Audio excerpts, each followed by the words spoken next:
हिंदी हमारी राजभाषा, इससे हमें अभिमान है। मिश्री जैसी मीठी ये प्यारी ये जबान है। सब भाषाओं से देखो ये कितनी आसान है। हिंदी ही बने मेरी राष्ट्रभाषा, बस यही मेरा अरमान है। जय गुरुदेव आदरणीय निर्णायक मंडल एवं मैं प्रिय मित्रों, मैं कक्षा 11वीं की छात्रा आप सबके समक्ष हिंदी दिवस के अवसर पर आयोजित वाद-विवाद प्रतियोगिता के पक्ष के और विषय क्या हिंदी को राष्ट्रभाषा का दर्जा दे देना चाहिए, इस पर अपने पक्ष पर विचार प्रस्तुत करने जा रही हूँ। महोदय, मेरे हिसाब से हिंदी को राष्ट्रभाषा का दर्जा दे देना चाहिए। महोदय, हमारा देश भाषी में खंडित है। यहाँ पर दक्षिणी लोग हिंदी बोलने वाले लोगों से घृणा करते हैं, उत्तरी लोग इनका मजाक उड़ाते हैं और पूर्वी लोगों से इससे कोई मतलब ही नहीं है। जब हमारे देश की पहचान, हमारा देश प्रसिद्ध है अपने संस्कार और संस्कृति के लिए, हमारा एकता और अखंडता ही हमारे देश का प्रतिनिधि है, तो फिर हम क्यों अपने देश को खंडित कर रहे हैं भाषा में। मेरा मानना यह है कि हिंदी को राष्ट्रभाषा घोषित करके भाषी क्षेत्रों पे उनकी मातृभाषा को प्राथमिकता देकर हिंदी को दूसरा दर्जा देना चाहिए।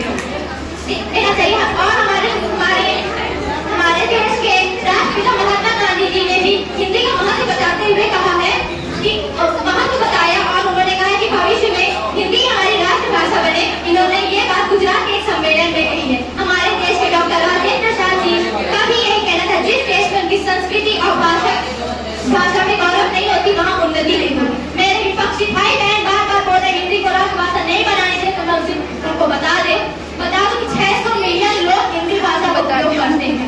जो बोलते हैं कि हिंदी भाषा हमारे देश के लोग अमेरिका जाके पढ़ते हैं, उनको भी बता दो कि विदेशों में भी 176 हिंदी के विश्वविद्यालय हैं, जहाँ बस 45 केवल अमेरिका के हैं। 20 देशों में भी हिंदी भाषा बोली जाती है। अगर हम हिंदुस्तान को ही लेते हैं तो वहाँ पर 10 राज्यों में हिंदी बोली जाती है या समझी जाती है, जैसे कि उत्तर प्रदेश, बिहार, मध्य प्रदेश, राजस्थान, गुजरात, हिमाचल प्रदेश, पंजाब, हरियाणा, जम्मू कश्मीर, इन सभी राज्यों में हिंदी भाषा की समझ है। और देख लें तो आप हमारे विश्व में 77% लोग हिंदी पढ़ते या समझ जाते हैं।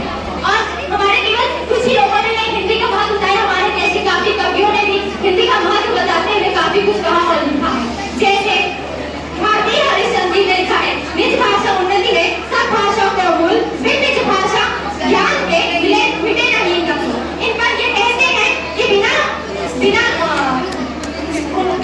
मातृभाषा के, बिना हिंदी के उन्नति नहीं हो सकती है। बिना हिंदी भाषा के मेरे दिल का सुख नहीं मिल सकता। और हमारे प्रताप जी कहे हिंदू हिंदी हिंदुस्तान, मतलब हिंदुस्तान की पहचान हिंदी से है, तो क्यों नहीं हिंदी हिंदुस्तान की मातृभाषा बन सकती। अच्छा, मैं आप लोगों से पूछना चाहूंगी कि हिंदी सबसे पहले कहाँ बोली जाती? ज्यादा पहले से भारत में ही बोली जाती थी, तो फिर हिंदी भारत की राष्ट्रभाषा के जब फ्रीज जैसा देश भारत हिंदी को अपनी